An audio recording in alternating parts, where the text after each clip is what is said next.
So yeah, today we are going to go over account setup and what that means for your Greenrope account, what that looks like and what that means. So just a quick introduction. My name is Jensine. I am the support and implementation manager here at Greenrope. I have some contact information on this screen, so if you want to email me directly, it's going to be Jensine@Greenrope. But if not, always a great place to email is going to be support@greenrope.com. We also have a phone number that's listed as well. So yeah, if you have any, questions, anything that you take away from this webinar, maybe that you want to kind of expand on, you're more than welcome to reach out at support@Greenrope. Or if you had like direct questions about the implementation process, you can always just email me directly as well. And also something just to note that this presentation is to go along with our BOGO implementation deal for the month of August. So currently we have buy one, get one free for hours with implementation if you purchase any hours during the month of August. So just keep that in mind. All right.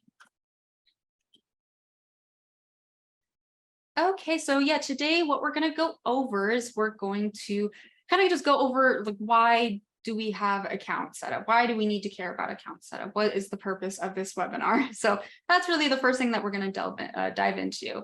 And then the next just series of topics that we'll cover are just all of the areas in the system that you'll want to set up an account, that you'll want to do your account setup in. And also just heads up, Kayla is in the chat. So I think she also put something there. So just everyone know if you have any questions, put them in the chat. We'll go through them as they come in. So just as a FYI to everyone. But yeah, so for the agenda, yeah, we're going to go through all of those topics. So the groups, shared access, data management, importing, some technical stuff, and then just continual management. These are just all of the things that you're going to be covering or that we'll be covering for account setup. And if you go through this, you will be covering it as well in your account. All right. So why do account setup? So it might seem like kind of a dumb question to ask, like why, of course, why would you want to set up your account? But account setup can mean a lot of different things, and there's usually a good standard process to follow. Obviously, everyone's going to be different, but in terms of building out your CRM, there's going to be a few areas that everyone's going to have to deal with and look at and learn. So this is to hopefully give you an idea about what those areas are so you can actually start to think about how you're going to implement it. So the first thing is setup. It will help you with setting up the building blocks for your CRM success. That's the biggest thing that you're going to really want to set up your account for. If you get a CRM and then never set it up, you're essentially just wasting money. You want to actually be able to use it in a functional, easy way for your team. And so doing the account setup, getting all of these basic things out of the way will help you down the line actually get use out of a CRM, which is what, we all want. Another really great thing, this is, I think it might depend on the person, but it will help you analyze your business from a new perspective, which I've found the more I've worked with people in implementation that it's good if you're switching from one system to another. It's good to think about your process, to think about what your business is doing and what you want it to do. So that way, whenever you start building out your CRM, you can make sure that you're focusing on things that are actually relevant or important versus, maybe you're wasting your time spinning your wheels, focusing on following up with a certain type of lead. Switching CRMs, forcing you to kind of look at your process as it currently is, will help you kind of realize, okay, maybe this isn't working, maybe this is working. Let's see how to work with that. So great reason to do account setup. Another thing is if you do your account setup now, onboarding new employees, whenever you get a new employee to come in and they have to learn Greenrope, onboarding is going to be so much easier if you have a set process in place for your CRM and how it works. So just, again, another great reason to do it. And then the last reason, of course, is just it's easier to manage in the long run. If everything's set up as it should be, then you don't really need to constantly put out fires, that oh, maybe your DKIM's not set up. So now you have to go through all the DKIM setup process. And then 2 weeks later, you go through the SPF process of getting those records added. So instead of having to, constantly just have fires happen and then go to run to put them out, you can kind of get it all set up and squared away at the very beginning. And then you don't have to focus on it. You don't have to think about it. It's all good. Everything will work. And you can actually use the CRM as you want to. Yeah, so some best practices for, I guess, just general account setup. It's pretty beginner level, but read the help bubbles. There's help bubbles all over the system, or just if you have a question about what a field is doing, if there's a help bubble, click on it and read it. That's honestly the first thing, is just read, because there's a lot of resources throughout the system. And then I guess that goes into the next point of take advantage of the resources we do offer. We do have, again, the help bubbles, but we also have a very, very extensive help section. We have a lot of cheat sheets that you can download, a lot of videos you can watch. And then we're always, improving, we're always adding, we're always updating our materials to make sure it's the most up to date. And so it's a great thing to take advantage of, is to use those materials and resources that we already have. Just use them, look into them, and go from there. And then another best practice, and this is going to be mostly for new accounts coming in. And this does go into the point about analyzing your business process. But when you are moving from a CRM, or when you're starting your account, it's always good to think about your business and your process to see if what you're doing currently is the best way to do it, or if there's a better way to do it. If you're not sure, maybe you have a process that you aren't really enjoying, but you want to see if there's a better way to do it in the system. You are more than welcome to reach out to us to kind of talk it through. That's a great place to go to implementation if you just kind of want to help. If you want help just trying to brainstorm and strategically think about how to set up your account, implementation is a great place for that. So those, I would say, best practices for general setup.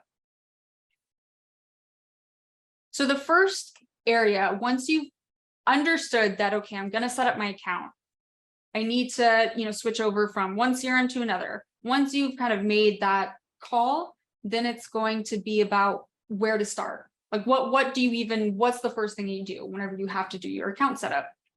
So the first thing we always like to tell people is to set up groups. Groups are going to be how you segment your contact list. You can, like, an example would be something like new leads, active clients. Maybe you have a group full of bad leads, of people you don't want to contact anymore. Think about how you're going to segment your contacts, how you can split those up, and then start to build your groups around that. The great thing about groups is that they're very versatile and they're very flexible. So if you want a group to just have one purpose, you totally can. Maybe you want a group only to hold contacts, like an all contacts group. It's doing nothing other than just storing all of the contact records that you have into the system. You could have a group that's specifically for that. And then you can also have a group that has, a website in it, a booking calendar, sign up forms that are specifically for it. And then, all kinds of automation that you want specifically tied to one group. So when you're thinking about groups, just kind of think about what function and what actions you want to take within the group. And then that will kind of help you build it out. Like I was kind of mentioning, there is a lot of group specific functionality. So stuff like booking calendars, websites, events, those are all going to be stuff that are specific to a group. So if you have a team full of sales reps and each one of them needs a booking calendar, you'll create a group for each of those reps, and each group will have their own booking. It will have its own booking calendar that then the rep can use to send to people. So there is a lot of group specific functionality that you can think about how you want to utilize. Another way that you can think about it is, let's say you had different domains, different businesses. Let's say you had 3 different businesses that all had different domains. And you wanted a group per domain because they each handle different businesses that you are in charge of. You can have it so each of those groups are specific to the domain. So they're each its own contained group. They have all of its specific business information, all of its email addresses and domains tied to it. So that's another way that you could use it. That way you can keep all of your separate entities, you can keep them all in one account, which is a nice, organizational functionality we have. And another thing for groups to think about, whenever you're creating groups, there's a lot of different settings that can go into it. There are a few settings that I would say are essential. So whenever you're setting up groups, you can go through and set up a whole bunch of groups, one after another. I would just highly recommend focusing on the key details, the key settings. Oops, let me get out of here really quick, and I want to quickly show you what those are. So right now I'm in Green Rope, and I'm going to go to the group settings. So I'm just going to go to this little cogwheel up here. So the most important settings when creating a group are going to be on this description tab. It's going to be the name, public description, and membership visibility. A name is what users will see when they're logging into the system. So, the group dropdown, it's going to show group. The public description is what people outside of the system will see. So that's people who, like clients, external clients that you might be communicating with, they will see whatever is in the public description. And then the next very important setting to have, or I guess I should explain why these two are important. Apologies. So the reason why this is important is because if you have a group in your account that's maybe, let's say it's called the worst leads ever, like just terrible people, do not contact. That's how you want your users to know that group. But you wouldn't want the people in that group to know that you consider them a terrible person. So instead of having just the name here, you would put a public description, maybe something like awesome people who I love. You could put that. So instead the client, they won't see that they're in the terrible person group. They'll see that they're a part of the awesome people who I love group. Obviously, I don't think a lot of people are going to have groups like that, but that kind of demonstrates what those two functionalities are doing. So then the next one kind of goes into the same thing. The next setting, it's about how your clients see how clients interact with your information, I guess, the group information.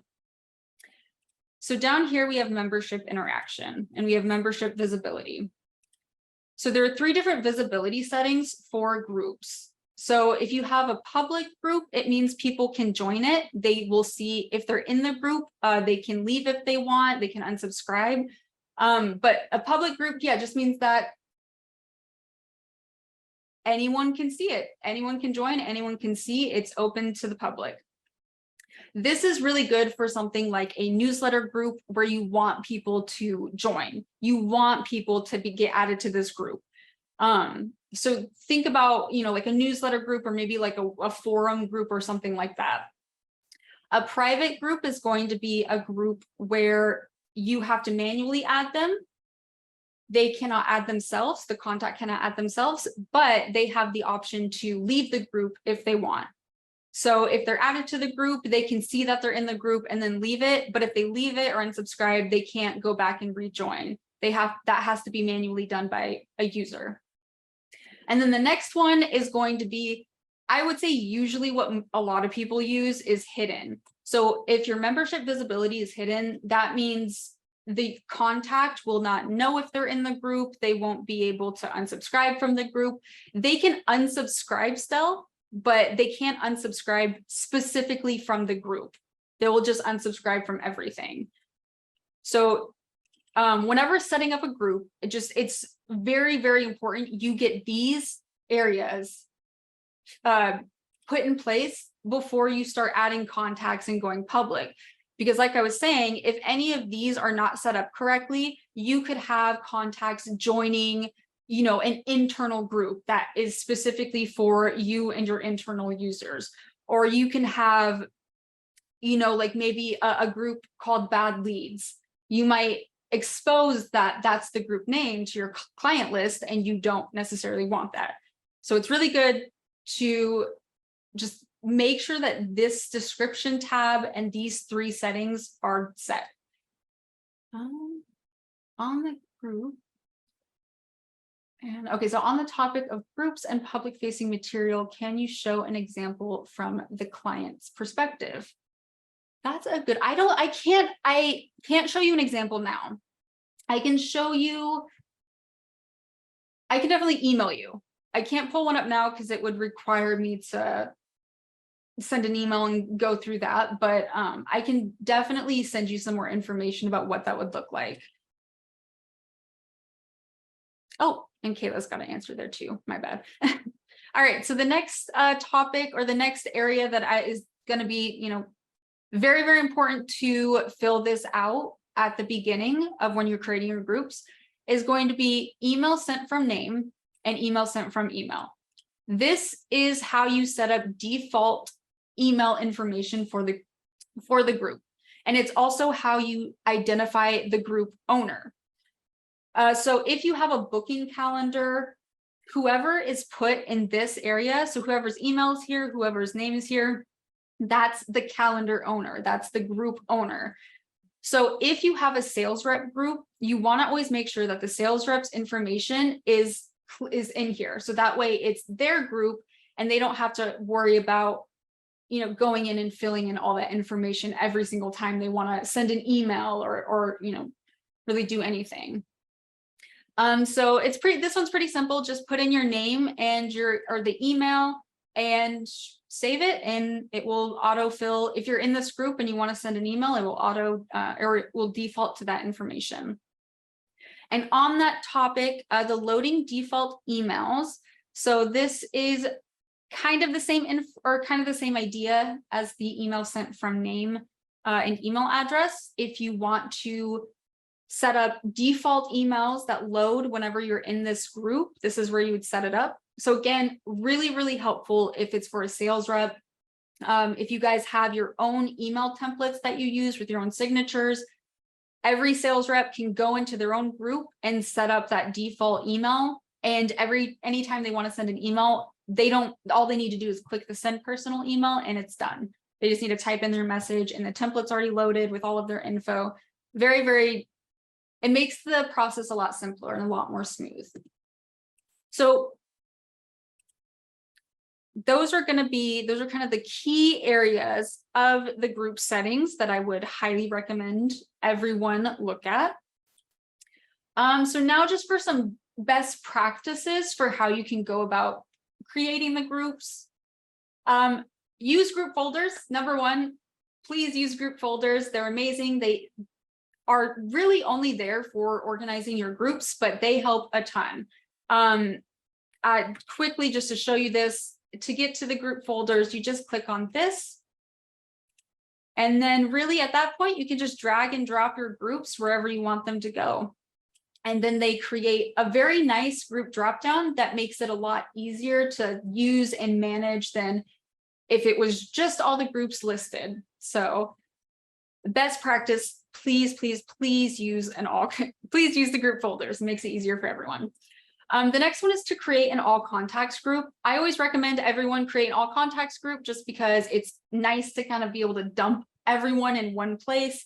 Another really helpful thing, and we'll kind of cover this later on, but an all contacts group will also make setting up IMAP a lot easier. So if IMAP is something that you're interested in, creating an all contacts group and just having all of your users sync their IMAP to that one group instead of doing it to 10 different groups, a lot smoother, a lot quicker, a lot easier for everyone. Another one really, really helpful tip is to use special characters when creating group names. You might have seen it in the group that I was in, but there was an asterisk at the very beginning Special characters get pushed to the top. So if it's in my account, I have 1 all contacts, 2 active clients, 3 booking calendar. So I just have them numbered, but you can do it however you want. Yeah, so just use the special characters if you want to control what order they get put in. And then also another handy tip is for shared access users specifically. If you go to your account settings, you can actually choose which group loads on startup. So if that is something that you're interested in doing as a shared access user, if you go to your account settings, it will give you that option. It will give you a little drop-down list of groups you have access to, and you can choose which one you want to open up in. All right. Okay, so shared access is going to be the next thing that you'll want to set up once you do groups. So for shared access, there are 4 tiers. So the first tier is, and this is not necessarily a shared access user, but the lowest tier, I guess, that you can get access into the account is a group member. A group member is a contact that was added to your group. That's all it is. So if you add a contact to your account and you add them to your group, they're a group member. Group members have limited access if the group they're in is interactive. And I'm going to quickly show you that. So in the group settings, you have the option to make the group interactive. And so that means they can log in. They can look at the Wikipedia page. They can see, I believe, the calendar and then the collaboration tool. There's a few other things that they can do, but it's extremely limited. It's very, very, very limited access, but they are still able to log in if you make a group interactive. So just keep that in mind. So technically, they're not really a shared access user, but that is still a level of access that people can have. So the next one is going to be shared access user also. I'm so sorry, let me make that bigger. So the next one's going to be shared access users. Those are going to just be regular users in the system. So they have access to specific groups, whatever group you want them to have access to. And then in each group, they have specific permissions for what they can do in that group. So pretty standard. The next tier above that is a power user. And a power user is a shared access user that has full permissions in every group they're a member in. So if you have 20 groups in your account and I was a shared access user in 5 of them, but I only had 2 permissions in those 5 groups. If someone was to make me a power user, I would have every permission in those 5 groups I'm a member in. So it's a power user is just kind of an easy way to quickly give someone like full access to the account without going in and having to go by it group by group. And then the final tier of shared access is going to be a super user. And so super users are one step below the account owner. They can give shared access to other users as well as themselves, and they pretty much see almost everything that the account owner does, including some things like opportunities and some of the reporting. Or hold on, never mind, ignore that last part. So ignore the last part, but they will have access to stuff like opportunities, which are only available to, or opportunity settings, which are only available to the account owner and then the super user. So those are the 4 tiers. So anyone that you want access into the system will be given one of those tiers. So just keep that in mind. The next thing is permissions are group specific. So I kind of mentioned how there are ways to work around the group specific portion of it, but for the most part, every group you can give users different permissions depending on the group. And then this one is users group. This one might not be used by everyone, but it is its own section. So I kind of wanted to go over it. In the shared access, there is an option for this user group. So if you wanted, really, you can just, you set a group here. So you select from the groups, and then whoever is in that group can access other groups without having any shared rights in them. So the members of this group will be able to be given shared access rights to any of your groups without having to be a member in them. It was built for a very specific purpose, so you might use it, you might not, but I thought I would just explain it because it is a part of the permissions. And then I guess the last point is all permission explanations are going to be in this help bubble. So if you ever have a question about like, what does a permission do? Or even if you were curious, like, okay, I want to know images, or I want to know files. I want to know what permission has to do with files. Something I always do is I just Control F, I look for files with the help bubble open, and then I just go through and say, okay, so add CRM has add files, edit CRM has edit files, and then media has some stuff about files too. So that's an easy, quick way to kind of be like, okay, what do these permissions do? Because it is a lot of permissions, that is completely understandable, but thankfully this lists them out and gives pretty good explanation of all of them. Okay, so now for, I guess, the more best practice for shared access. When setting up shared access, you can copy the permissions from one group to other groups. You can also clone shared access permissions. This is actually a new functionality, I believe. And you can use the make super or revoke all functionalities for quickly removing or giving permissions. So all of these best practices are really just ways to ease up this process, because as mentioned previously, shared access is permission, or it's group specific. So if you have a lot of groups, and one user you want to give permissions in all of the groups for, instead of going by one or group by group and adding them individually, there are some things that you can do to ease up that process. So the first thing is, I'm just going to quickly go over it. For groups that do not have any users in them, so you can tell that because there's a 0 over here. So for groups that don't have any users in them, they have this very, very, very handy tool called import group shared access.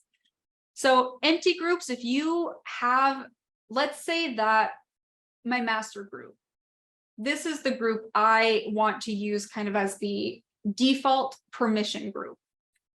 What I could do, instead of going through and just copying manually all of these permissions, I would go to the empty group, import group shared access, and then I would just select the master group, and then I would copy permissions. I'm not going to copy permissions now because I don't want to give access, but very, very simple, makes it a lot easier to quickly just get shared access out of the way. Another one is you can clone the shared access permissions. As mentioned, this is a newer functionality. So right over here, you can click this button and it will show who you want to copy, who you are copying to, so the new user, and then you can choose to, I guess, how you want to clone it. You have different options. So that's actually really handy. This is, again, new functionality, but another way of kind of avoiding the repetitive giving permissions per group. And then the last one is making a super or revoking. So these are pretty easy. When you go to your shared access page, you're going to have this line over here. It's going to say X contacts have shared access. And then on the side, you have an option to revoke. So that will just remove all permissions from the contact. So if, they quit, got fired, let go, whatever the case, maybe you just don't want them to access it anymore.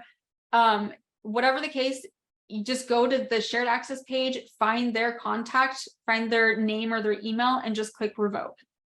Super simple, makes it a lot easier.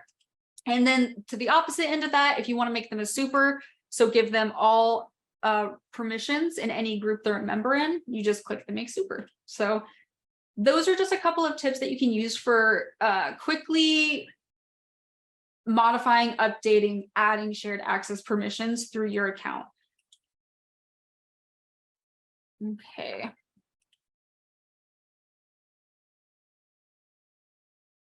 Okay, so now data management. So once you have your groups created, your shared access permissions given, people can log in, then you'll want to start looking at what kind of data you want to keep in your account, what kind of data you want to, import or transfer. And the great thing about Greenrope is that data can be stored in many different ways. And it can, so there's a lot of different there's a lot of flexibility with how you add data to the system. Before you start doing that though, before you start, going just straight into creating user fields or opportunities or whatever kind of data that you want to add into the system, it's good to think about the data that you have, whether it's coming from a previous CRM or whether it's going to be, whether a new company and maybe you're trying to figure out what kind of stuff you want to collect. So if you're coming from a different CRM, just think about what kind of data you currently keep. So are you keeping, appointment visit notes? Are you keeping maybe information on like surveys they filled out? Do you want to keep conversation notes, stuff like that? Think about what kind of data you're keeping, like what type is it? Is it a date field? Is it a number field? Is it like an open text field? Just start mapping that out. What it is, how it's stored. Those are going to be the two big questions. And then the next one is, what kind of data do you want to start collecting? So maybe right now you want to set up a process for collecting information on people's new pets for whatever reason. You can start thinking about, okay, so if I want to start collecting, information on pets, so let's think about, what kind of pet information I need. Just basic stuff, really. Just, think about in the future what you might want to collect, how you might want to use that data. And then the last point is just in your current process, in your current database, go through it and think, be kind of critical on it and think, do you need this information anymore? There's a lot of times when people transfer stuff and they don't actually need the information. It's just they've always had it. So a good thing to think about is looking at it and be like, okay, do I need to know that someone ordered, lunch meat in 2016? Probably not. So if you find that as you're looking through, what you currently have in your system, in your previous system, it's a good idea to just kind of think, think about whether it's needed or not.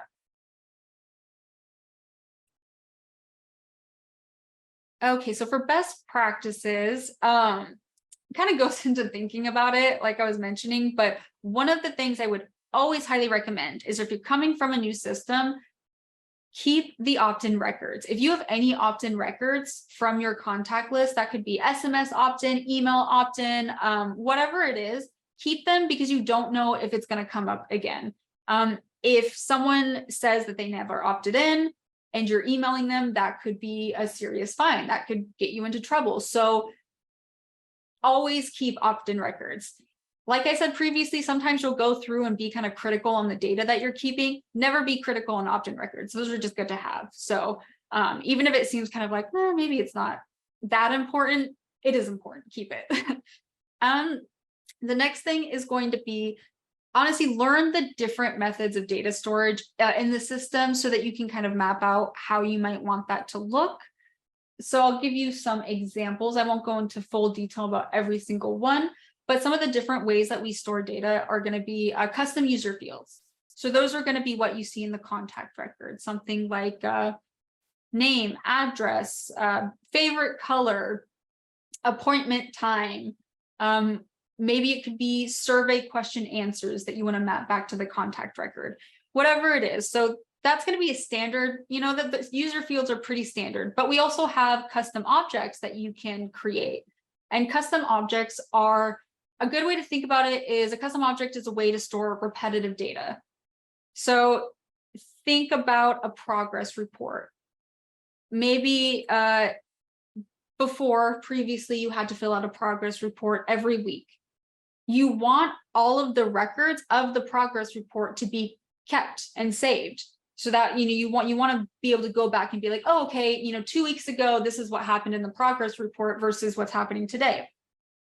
So custom objects are a great way of storing that kind of information. If you want to store repetitive data that you can kind of go back and look at, those are going to be custom objects.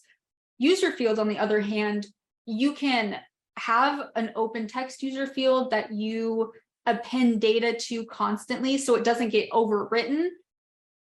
But a user field, an open text user field that appends data can also get really messy, and it can also not look as clean.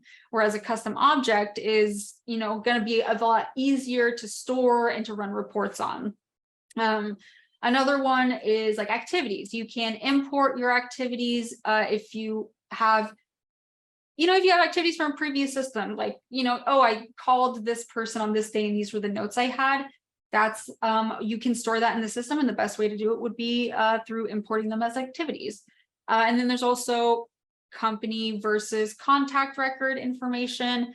So just think about, whenever you're looking at your data, think about who it's going to go to. Is this going to go to a contact, or is this going to go to a company?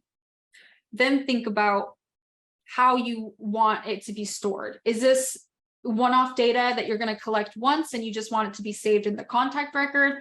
Like a phone number, phone numbers aren't going to be updated that often. Sometimes they might be, but you're not going to usually need to store 15 phone numbers for one person. So a phone number would be a user field. Those are a phone number is a standard field, so you don't need to create that, by the way, but that was just an example. Yeah, and then but yeah, so just kind of start thinking about how are you going to store these, like how you want them to be in the system, how you want to use them in the system. And there's a lot of, there's some resources at the end, but I know I'm kind of just throwing this one out there. If you have questions about, what these data storage methods are, I have resources at the end of the slide, but there's also the help section, and then you can also reach out to support. Or if you wanted to get an implementation call, just to, walk through and see if we can maybe brainstorm the different ways that we can store your data, 100%, that is a route you can take. And then this is a small one, but one that I think will save a lot of people time. User fields you can import. I don't know if a lot of people know that, but you can import them. So instead of going through and creating all of these user fields individually, you can actually just create a CSV file to mass import them. So that way you just create one file and you can import, and all of these will be created. So that's just kind of more of a small tip I've learned as I've worked in the system. All right, so the next area is going to be importing. This honestly is going to be pretty straightforward.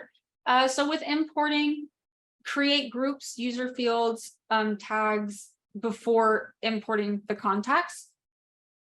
Those, if you do not have that information in the system, it will just give you an error. You technically can create tags from an import, but I would just caution against doing that, as it doesn't give you as much flexibility over the tags as just manually creating the tags. Once you have the groups, user fields, tags, everything set up, you can import the contacts. And once you import the contacts, then you can start importing everything else. So that means like custom objects, opportunities, activities, etc. Those are, it's better if you import the contacts first, just so it's easier to connect them back to the record. Yeah, so then the next one is really for importing. Instructions are provided on every page. Anytime there's an import, anytime you're on an importing page, it's going to give you pretty extensive list or pretty extensive instructions for what to do. So if you just go on one of those pages and follow it, you're going to be good. And kind of the same thing, best practices, really importing, as long as you're doing all of those things that we mentioned before, you're not really going to run into an issue. Yeah, so that's, I guess, best practice. Of course, reach out to support if you do. Yeah.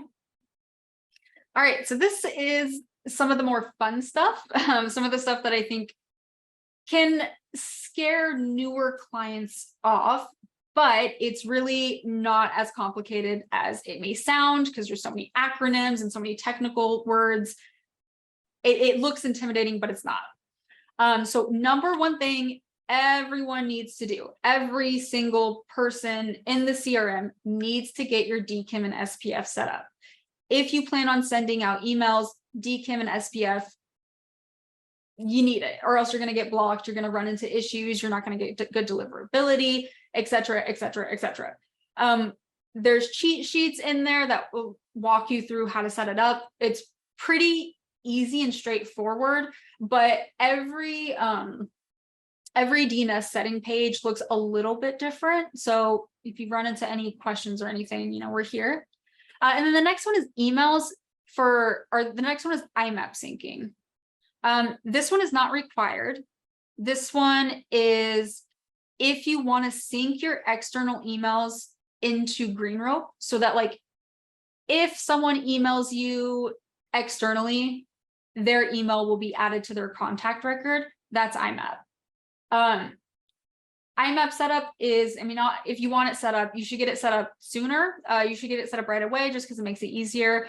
And kind of, I mentioned this earlier, but for IMAP setup, it's always good to have an all contacts account to get that created, or to get that process started. Let's see. So the next one is going to be website tracking setup. So website tracking, if you have an external website, you will want to add the tracking code to that site. There's usually a place where you can add the tracking code to like the head of the header of your whole site. So no matter what page you're on, you will always get it. If there's a way to do that with your external site, highly recommend. This will allow it, or this will make it so really at any time a known contact, or anytime someone goes to your website, we'll be able to send that data back into Greenrope and run reports on it. If we know the contact, we'll be able to tie it back to their contact record, et cetera, et cetera. So if websites are going to be a big part of your business, get the website tracking code set up whenever you first start off. And let me see, kind of go over where to find that. So for website tracking code, just because it's pretty easy to get to. So for everyone, if you go to website tracking and then just go to this code tab, you'll see all of this tracking code, and you can click on the help bubble again to, you know, see what you need to do with it. But yeah, so this is where you would go to get that the code to put on your external site. If it's an internal site, if you're creating your site in Greenrope, we do all the tracking, so you don't need to do that. Private label links. For private label links, these are if you want to personalize the links that get sent out of the system with your domain. So currently, right now, if you were to send a media file in your system, I'll show you what it looks like.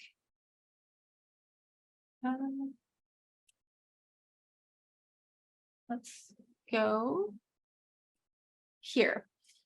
So here you can see it just says app.greenrope.com. So if I wanted to send that out of my account to any of my contacts, they'll see app.greenrope. Now let's say you don't want them to know it's app.greenrope. Maybe you want it to say your domain. If you want it to say your domain, you would set up a private label link. And what that will do is it will make it so instead of saying app.com, it will say action.yourdomain.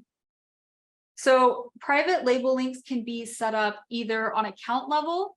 So that means one account will have one private label link. So one account is one domain. All links will just go straight to this domain. You can also set it up so for group level. So kind of like an example I gave earlier was, let's say a company, let's say someone has 3 different businesses with 3 different domains. They can set it up so they have 3 groups for each business, and each group has their own private link label set up. So if anything is sent out of the group, it will be action.the group's domain. So it's just a way of kind of breaking up the private label link more between groups. This is necessary. So an important thing to think about with private label links is it is necessary if a lot of browsers they'll block third-party cookies. To work around the block, if you set up a private label link, it will become first-party cookies, and most browsers, I mean, you won't run into an issue as much versus if you didn't have the private label link set up. So if website tracking is something that you're really invested in, or something that one of your clients is really invested in, it's really a good idea to set up the private label link so that you can get those first-party cookies instead of the third-party. And then the last stuff for technical is, and this is a new process. This is a new requirement. It's new. It's the A2P 10 DLC registration.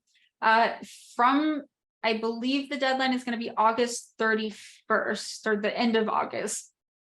So if you want to send any text messages out of your account, you need to have A2P, you need to register your phone with A2P 10 DLC. If you do not have it registered, you will more than likely be blocked by different carriers. So like T-Mobile, AT&T, whatever the case. So every account needs to get their A2P 10 DLC registration done.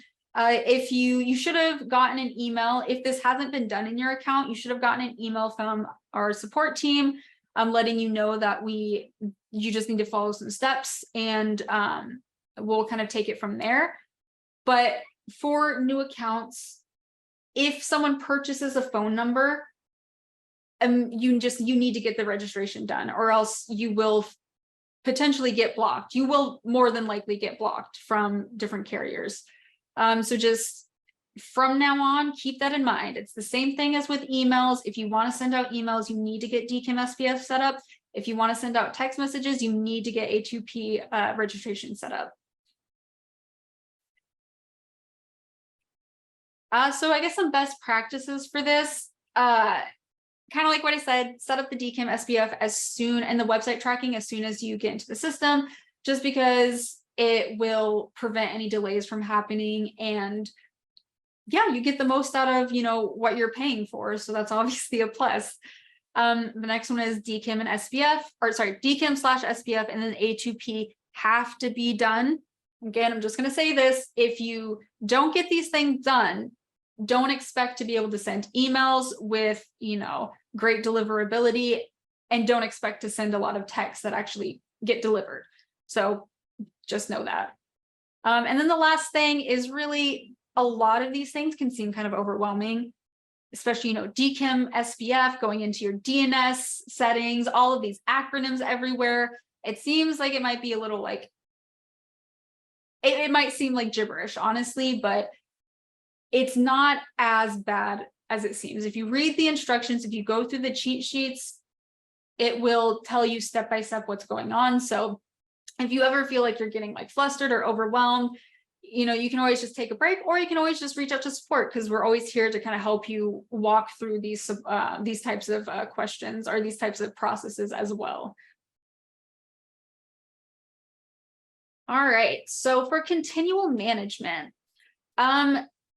something that is great to do, setup management automation. You have the ability and the option to set up unsubscribe workflows or unsubscribed automation. So if someone wants to unsubscribe, you can, move them out of groups, you can tag them, you can do whatever you want to them. That way, if someone unsubscribes, you can just kind of let their unsubscribes do the talking and let it just worry about itself. That way you don't have to go and look through your account and be like, why do I have all these random people, all these unsubscribed people in my group that are just sitting there? Like, I don't know what to do with them. So there's a lot of like different kinds of setup automation that you can do. This also goes into adding people to groups. Let's say I was just on a call with someone. If you have, a new lead, when a new lead gets entered into your system, let's say every new lead, you want the same thing to happen. You want the same email to go out. You want them to be tagged. You want them to be added to the groups, blah, blah, blah, blah, blah. You can set up automation to do that. So instead of having, let's say you have 5 new leads a day, instead of having to go in and do all of those individual steps for each new lead, you just set up automation to do it for you, add the contacts to the group, and boom, it's done. So continual management, the automation is great. Use the automation as much as you can. It will save you a ton of time. Another one is, setting up with Zapier, or another kind of our direct integrations. This is, let me see, should be able to show you. So the different integrations that we have are going to be listed. This is only accessible by the account owner as well, but we have these integrations that you can connect with. So we have different payment processing places. We also have our open AI, which is a new one, Zoom, Shopify, email journaling, and then something specifically for the UK, so I won't go into it. Set these up. If you don't know, go to the integrations page, look over them, see if any of them need to be set up, but it's a good idea just to get these set up so that they're, ready to go. Another great feature that we have for continual management is to use the reporting. So we have CRM activity reporting so that you can see CRM activities are, people's to-do lists. It's what your users are doing in the system every day. Are they making calls? Are they sending emails? Are they following up, etc.?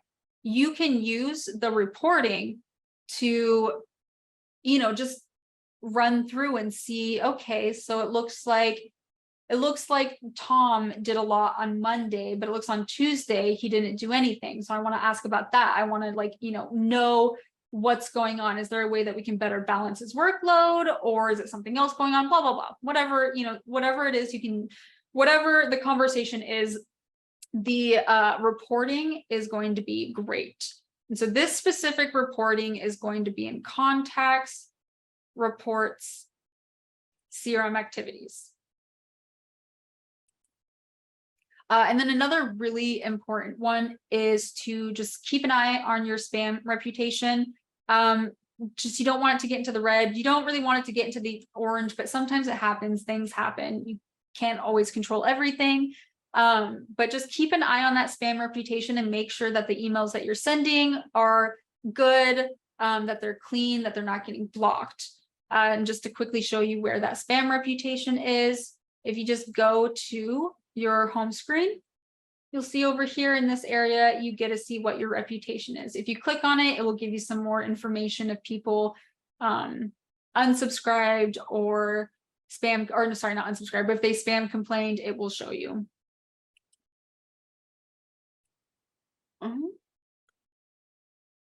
Oh, going too fast. Okay, so key takeaways. So setting up your account is important to continual success with your CRM. If you don't set up your account, a lot of these little things that I talked about are going to eventually add up, and then all of a sudden it's going to feel like nothing is working, So just get all of these little things set up right now, and that way you don't have to worry about it. This one is keep it simple. I don't know if I covered this too much, but something that I really want to mention is, as you're going through your account setup, try not to overcomplicate it. The most issues I've seen arise are when overcomplication comes in for a process.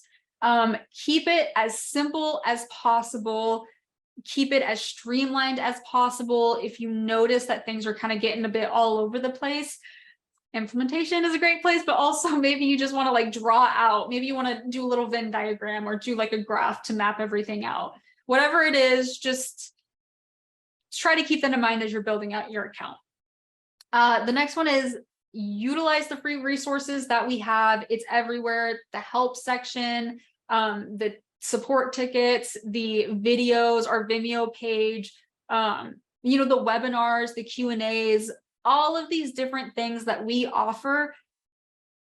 They're free. They're there for you if you want to use them and available at any time. We also have paid services. So if you wanted to do a training, if you wanted to get like creative work done, so like email templates, websites, etc., or if you want to do implementation, that is also something that you can take advantage of.